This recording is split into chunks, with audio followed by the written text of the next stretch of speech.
আসসালামু আলাইকুম রহমতুল্লাহি ওবরাকাতু। তো রাত্রেবেলা সানগ্লাস কেন?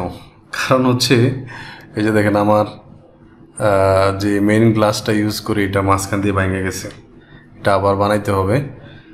তো আপনাদের সাথে একটা বিষয় শেয়ার করি, সেটা হচ্ছে যে আমার যে রেগুলার যে কোর্সগুলো ইউটিউবে আমি দিতাম এগুলা আসলে ভিডিও বানাইতে পারতেছি না, বা ভিডিও বানানোর সুযোগ পাচ্ছি না আর কি মেনলি। তো এটার একটা কারণ হচ্ছে যে আমি একটু দেখাবো আপনাদেরকে যে আসলে আমি কি করতেছি। আমি কাজ করতেছি, ঠিক আছে, এই যে আমার সেট আপ, বাসার সেট আপ আর কি এটা। তো আমি যদি একটু ব্যাক ক্যামেরা দিয়ে দেখাই তাহলে বুঝতে পারবেন যে কি করি। তো দেখতে পাচ্ছেন অটোক্যাড সফটওয়্যারটা ওপেন করা আছে এবং এখানে একটা আপনার ফ্লোর প্ল্যান একটা বাসার। সো এগুলা করছি আর কি, ক্লায়েন্টের কাজ করতেছি, এগুলা করতেছি, ঠিক আছে। তো আসলে আলটিমেটলি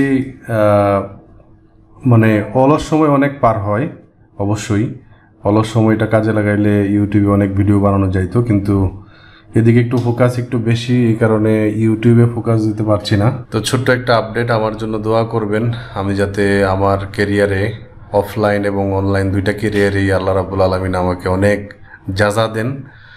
এবং আসলে সব সময় ব্যস্ত থাকলে তো হবে না, অবশ্যই ফ্রি সময় বের করতে হবে। এটা আমি বের করি, ঠিক আছে, তখন দেখা যায় যে একটু ঘুমাই। হ্যাঁ, আমাকে যদি বলেন যে আমি ফ্রি টাইমে কি করতে পছন্দ করি, আমি ঘুমাইতে পছন্দ করি। কারণ অনেক ঘুম দরকার, যেটা প্রপারলি বিশেষ করে করোনার সময় থেকে শুরু করে আজকে পর্যন্ত প্রপারলি দিনে রাত্র ব্যালেন্স করে ঘুমানোটা আসলে হয়ে ওঠে না, অনেক প্রেশার। সো দোয়া করবেন আমার জন্য। খুব শীঘ্রই দেখা হচ্ছে নতুন টিউটোরিয়ালে ইনশাআল্লাহ। আসসালামু আলাইকুম ওয়া রাহমাতুল্লাহি ওয়া বারাকাতুহু।